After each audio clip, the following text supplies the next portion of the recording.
Bismillahirrahmanirrahim. Assalamualaikum warahmatullahi wabarakatuh. Selamat datang di cerita kita kali ini. Semoga apa yang kita bahas hari ini dapat membawa manfaat, inspirasi, dan hikmah bagi kita semua. Jangan lupa subscribe terlebih dahulu, dan jangan lupa aktifkan lonceng notifikasinya, agar tidak ketinggalan dari cerita-cerita terbaru kita. Sebelum kita mulai ke ceritanya, jangan lupa siapin kopi terlebih dahulu, biar dengerinnya fokus. Langsung saja kita mulai ceritanya. Di sebuah desa kecil di lereng Gunung Merbabu, tersembunyi sebuah hutan lebat bernama Alas Geni. Hutan itu dikenal sebagai tempat terlarang. Warga desa percaya bahwa hutan itu dihuni oleh makhluk gaib dan penuh kutukan.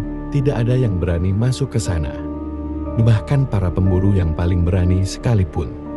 Namun, rasa penasaran manusia seringkali melampaui rasa takut. Tiga sahabat, Bagas, Jati, dan Laras, memutuskan untuk membuktikan kebenaran mitos tersebut. Mereka adalah pemuda-pemudi desa yang tidak percaya pada hal-hal mistis. Bagas, si pemberani, adalah pemimpin kelompok. Jati, si cerdas, adalah otak dari setiap rencana. Sedangkan Laras, si skeptis, sering menjadi suara rasional di antara mereka. Malam itu, di sebuah warung kecil, mereka mendengar cerita dari Pak Kartu, seorang lelaki tua yang pernah menjadi penjaga hutan. Alas Geni bukan sekadar hutan biasa, kata Pak Karto dengan nada serius. Di dalamnya ada pohon besar bernama pohon langsatan. Siapapun yang menyentuhnya tanpa izin, hidupnya tidak akan pernah sama lagi. Laras tertawa kecil. Pak Karto, itu cuma cerita buat nakut-nakutin anak kecil. Pak Karto memandang Laras tajam. Kamu pikir aku bercanda? No. Banyak yang sudah mencoba masuk, tapi tak pernah kembali. Bahkan, kalau mereka kembali, mereka jadi gila.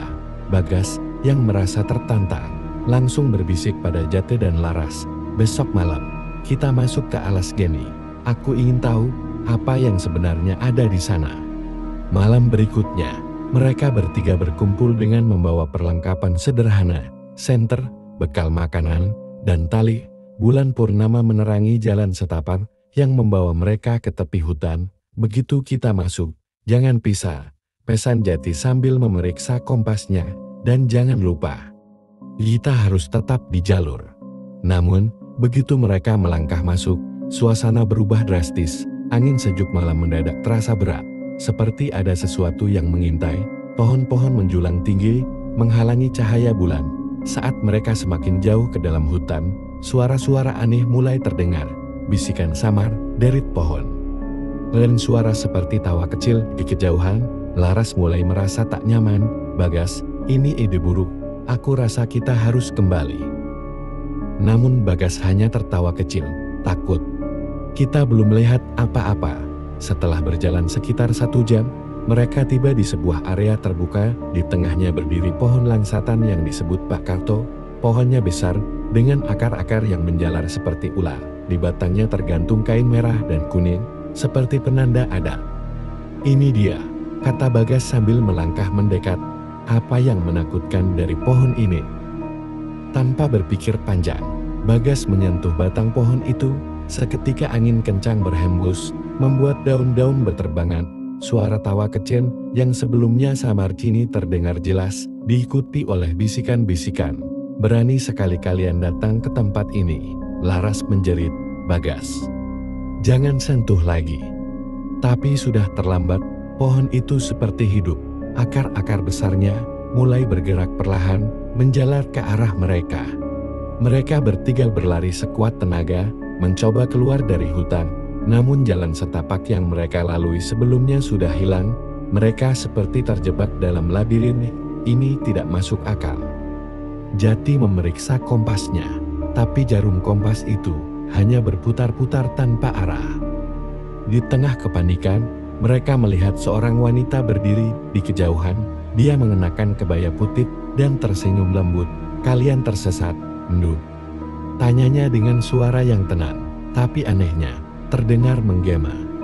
Wanita itu memperkenalkan dirinya sebagai Mbok Kembang, penjaga Alas Geni. Kalian telah melanggar aturan, katanya. Siapapun yang masuk ke sini tanpa izin harus menerima hukumannya. Bagas mencoba meminta maaf, Tapi Mbok Kembang hanya tersenyum dingin. Kalian akan tahu bagaimana rasanya melawan aturan alam. Tiba-tiba, mereka dikelilingi oleh makhluk-makhluk menyeramkan. Ada sosok tinggi besar dengan wajah mengerikan, serta bayangan-bayangan hitam yang bergerak tanpa tubuh. Jati berusaha menggunakan logikanya. Kami hanya ingin keluar. Beritahu kami caranya. Mbok Kembang menunjuk ke arah pohon langsatan. Kunci keluar ada di sana. Tapi kalian harus membayar dengan nyawa salah satu dari kalian. Ketiga sahabat itu terdiam. Laras menangis. Sementara Bagas mencoba berpikir keras. Aku yang menyebabkan ini. Katanya akhirnya. Kalau harus ada yang berkorban, biar aku. Namun sebelum Bagas bisa melangkar, Jati menghentikannya.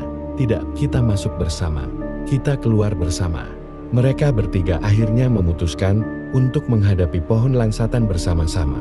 Mereka menggenggam tangan satu sama lain dan berjalan mendekati pohon itu. Akar-akar pohon mulai bergerak lagi, mencoba menangkap mereka. Dengan sekuat tenaga, mereka berteriak serempak, memohon ampun kepada alam dan penghuni hutan. Cahaya terang tiba-tiba muncul dari batang pohon, menyilaukan mereka. Saat mereka membuka mata, mereka sudah berada di luar hutan, di tepi desa. Meskipun berhasil keluar, hidup mereka tidak pernah sama lagi. Bagas sering bermimpi buruk tentang makhluk-makhluk di alas Dene. Jati menjadi pendiam, seolah menyimpan rahasia besar. Sedangkan Laras, yang tadinya skeptis, kini menjadi sangat religius dan berhati-hati. Mereka tidak pernah menceritakan apa yang sebenarnya terjadi di hutan kepada siapapun, namun setiap kali melewati alas Dene, mereka merasakan tatapan tajam dari dalam kegelapan. Seolah-olah diingatkan bahwa mereka hanya diberi kesempatan kedua. Hari-hari berlalu, tetapi ketenangan tidak kunjung datang kepada Bagas, Jati dan Laras. Malam demi malam, mimpi buruk menghantui mereka bertiga. Dalam mimpi, mereka selalu berada kembali di tengah alas geni, dikelilingi akar-akar pohon yang membelit tubuh mereka hingga sulit bernapas. Suara Mbok Kembang menggema dalam kepala mereka. Kalian pikir sudah selamat? Kutukan ini belum berakhir. Bagas, yang merasa paling bersalah, mencoba mencari solusi. Ia menemui Pak Karto, lelaki tua yang pernah memperingatkan mereka. Pak, bagaimana cara menghilangkan kutukan ini? Tanyanya dengan nada putus asa. Pak Karto menghela napas panjang. Kalian melawan aturan alam. Mbok Kembang tidak akan membiarkan kalian bebas begitu saja. Kalian harus kembali ke hutan itu dan meminta maaf dengan hati yang tulus. Tapi ingat, permintaan maaf itu harus disertai dengan pengorbanan. Pengorbanan apa, Pak? Tanya Bagas dengan nada getir. Jiwa seseorang, jawab Pak Karto. Kalau tidak, kalian akan tetap dikejar kutukan ini sampai mati. Bagas menceritakan hal itu kepada Jati dan Laras. Awalnya, Laras menolak mentah-mentah untuk kembali ke hutan. Kamu gila. Kita hampir mati di sana, dan sekarang kamu mau kita kembali.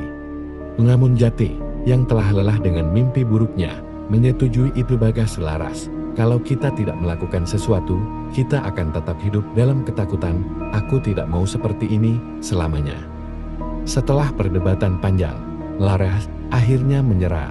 Dengan perasaan berat, mereka mempersiapkan diri untuk kembali ke alas geni.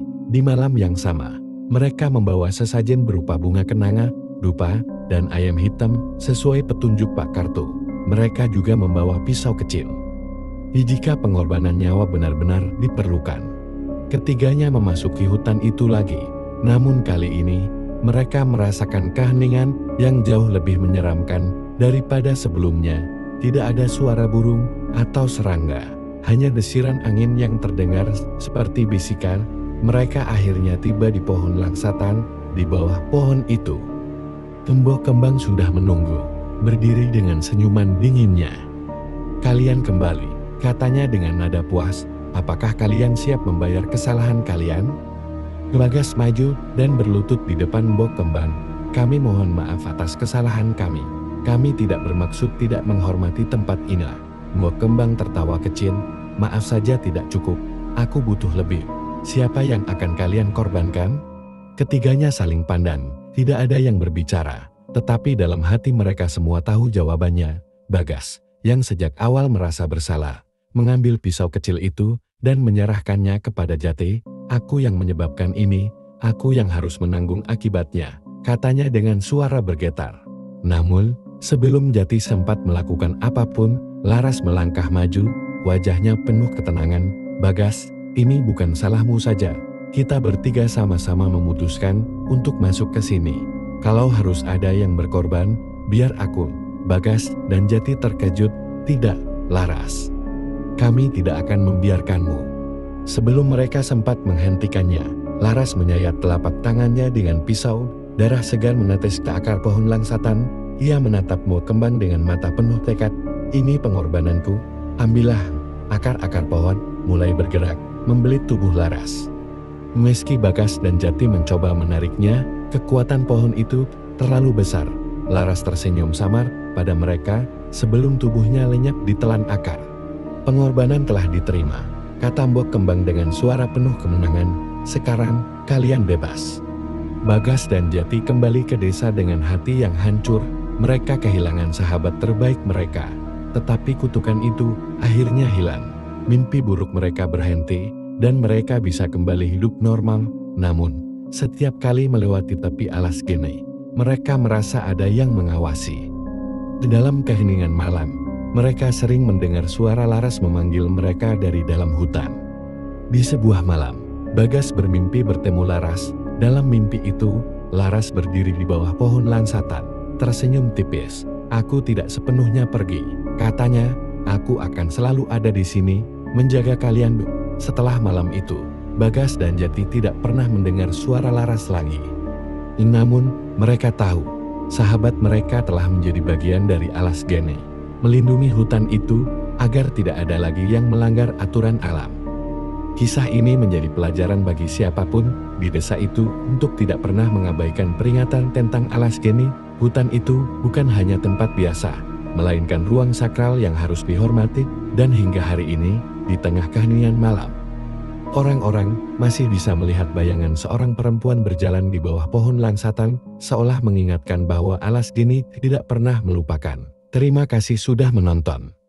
Kalau kalian suka dengan video ini, jangan lupa tinggalkan komentar di bawah. Kami sangat menghargai setiap pendapat dan masukan dari kalian, dan jika ingin mendukung channel ini lebih jauh, kalian bisa berikan super thanks. Setiap dukungan dari kalian sangat berarti bagi kami untuk terus berkarya dan memberikan konten terbaik. Sampai jumpa di video berikutnya.